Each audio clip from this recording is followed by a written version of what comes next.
Assalamualaikum warahmatullahi wabarakatuh.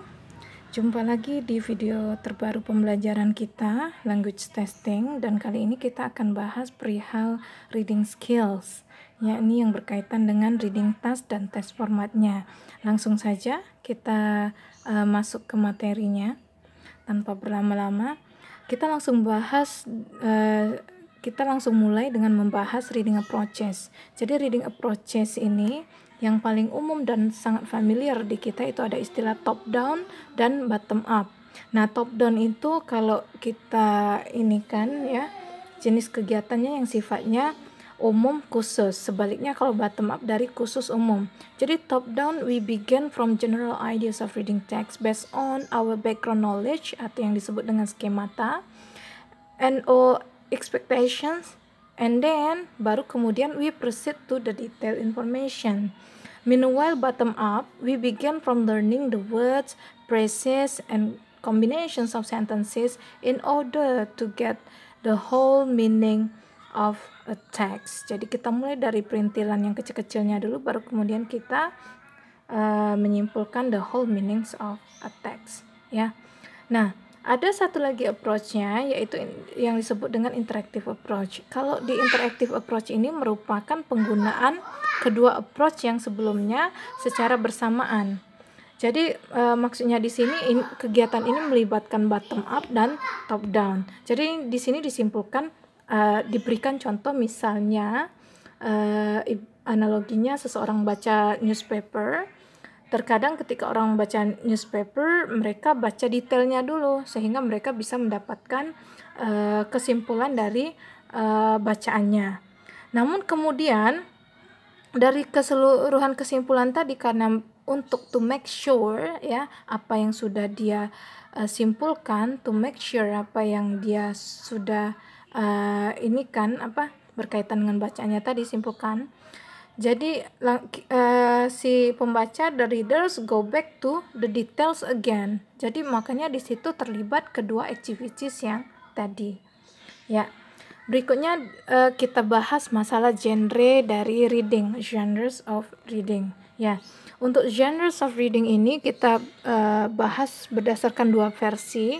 Yang pertama versi Brown sama AB Wikarna ini, dan yang kedua versi BSNP atau kurikulum kita ya 2013 yang sedang berlaku saat ini. Untuk versi Brown itu membagi genre reading ini menjadi tiga tipe, yakni academic reading, job related reading, dan personal reading. Meanwhile, untuk kurikulum kita membaginya dengan istilah ada interpersonal dan transaksional text untuk yang spoken, ada short functional text, ini spoken dan written, ada long functional text, spoken dan written. Jadi kalau di kurikulum itu nggak ada istilah job related reading, tapi istilah yang ketiga ini ya genrenya. Oke, kita masuk ke academic reading. Ini beberapa contoh dari academic reading yang sifatnya bacaan yang the purpose itu untuk akademik ya, atau academic purpose, all related academic purpose, reading purpose itu yaitu academic reading. Misalnya articles untuk artikel koran dan majalah itu bisa jadi academic reading.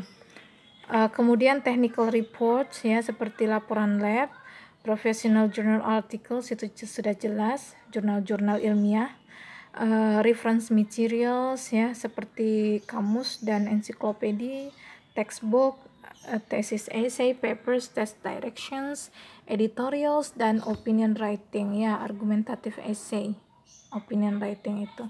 Oke, berikutnya kalau job related reading yaitu ya reading yang related to pekerjaan, jadi yang ada hubungannya ke pekerjaan profesi. Misalnya seperti biasanya pesan ya, phone messages, letters, memos, reports, email ya, electronic mail seperti itu. Terus reports ya, reports ini reportsnya itu yang berkaitan dengan pekerjaan, biasanya project reports yang seperti itu, atau job evaluation.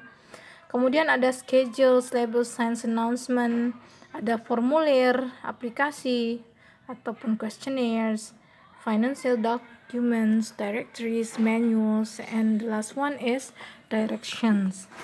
Ya.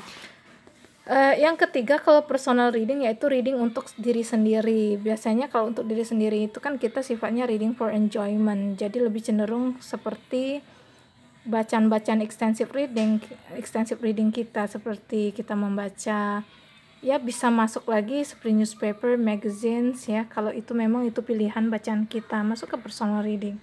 Letters, email bisa masuk lagi. Kemudian yang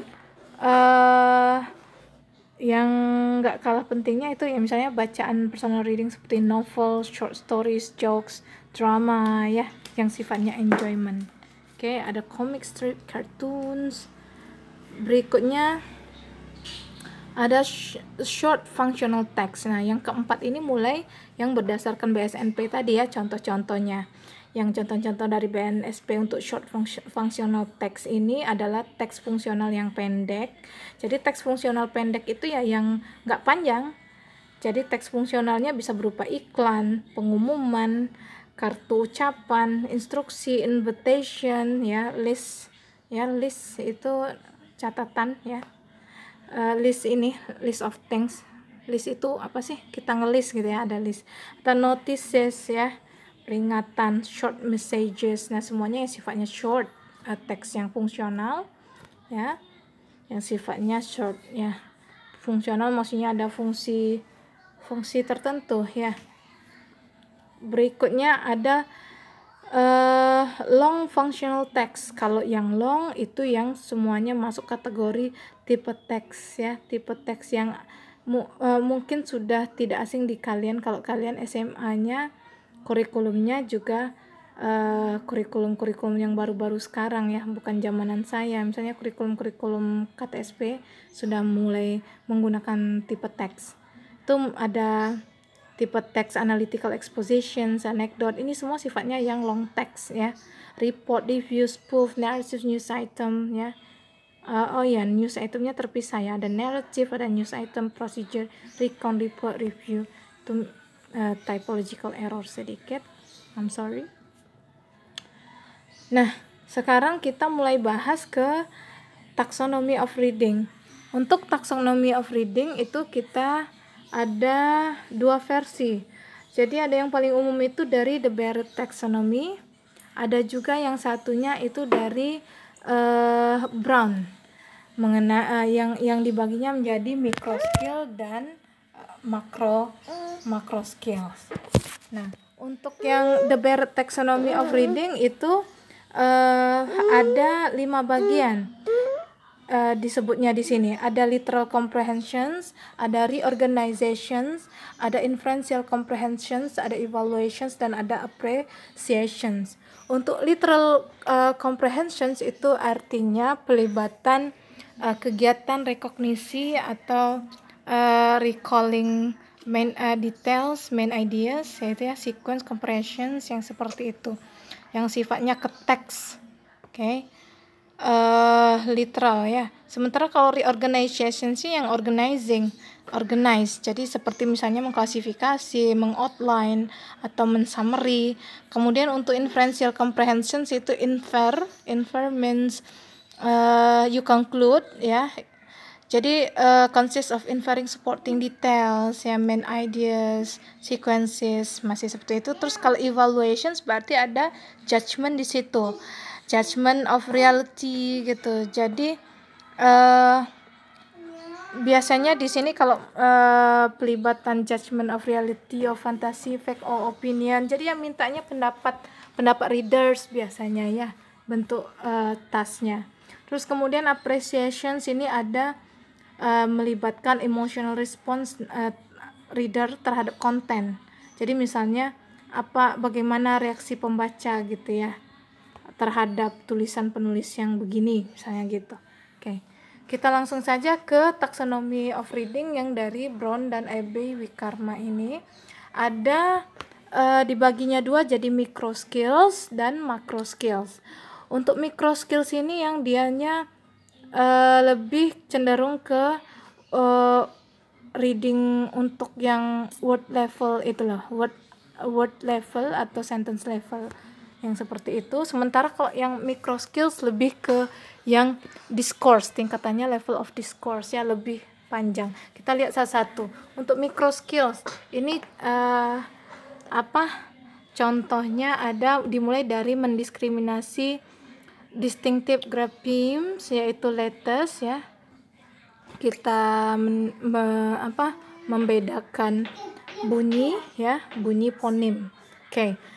Yang seperti itu masuk ke micro skill. Jadi kalau task atau kegiatannya yang berkaitan sekedar pada tingkatan word level, fonem, bunyi, itu masuk ke micro skills. Dan ini contoh-contohnya. Yang berikutnya ada retain chunks of language ya of different lengths. Kemudian kita proses writing at efficient rate of speed. Ya ini juga speed ya. Kemudian ada recognize a core words and interpret word order patterns ya, ini juga word order patterns masih tingkatan word level. Recognize grammatical word classes masih word level kan ya. Kemudian recognize particular meaning ya, may be expressed in different grammatical forms, karena ada grammatical formsnya masih masuk tingkatan word level. Dan cohesive devices-nya. Oke, kita lihat ke macro skills. Untuk taxonomy of reading dari Brown, untuk macro skills-nya ini ada meliputi recognize the rhetorical conventions mulai ke tingkatan level of discourse-nya. Terus recognize communicative functions dari written text, yaitu sudah masuk ke level discourse. Kemudian kita infer context ya. Kemudian kita infer links and connections between events. Jadi jelas kalau kita menyimpulkan, menghubungkan ya hubungan antar events, itu berarti kan kita harus baca keseluruhan passage-nya ya, itu sudah tingkatan level discourse. Kemudian distinguish ini from describe, distinguish between literal and implied meanings masih sama. Kemudian detect culturally specific references dan interpret them ya, jadi kita mendetek reference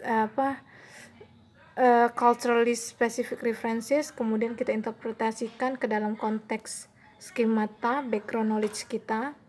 Kemudian kita develop and use battery of reading strategies. Nah, ketika sudah ada penggunaan scanning, skimming itu dan untuk mengactivating skemata itu sudah masuk ke level discourse yang masuk ke taksonomi bagian macro skills. Jadi taksonomi reading ini bisa acuan kalian memakai the Barrett taxonomy, atau kalau kalian mau gampang mengklasifikasinya tinggal refer ke yang Brown mikro dan makro. Mikro masih tingkatan word level dan sentence level, baru sebatas itu, sementara kalau sudah makro itu tingkatannya discourse level ya. Berikutnya types of reading task. Nah, ini penting untuk kalian yang akan develop reading test ya. Untuk tipe reading task di sini, reading assessment task ini dibagi menjadi 3 level ya. Tadi sudah saya sebut singgung perihal word level, sentence level, dan discourse level ya. Jadi reading assessment task ini ada 3 level, ada word level, sentence level, dan discourse level. Nah, kalau word level comprehensions itu merupakan basic level dari comprehensions. Biasanya berupa pengidentifikasian bentuk atau makna dari sebuah kata, masih tingkatan word ya. Misalnya lebih cenderung ke vocabulary assessment ya, recognitions dari vocabulary ya, tapi bukan constructions of words.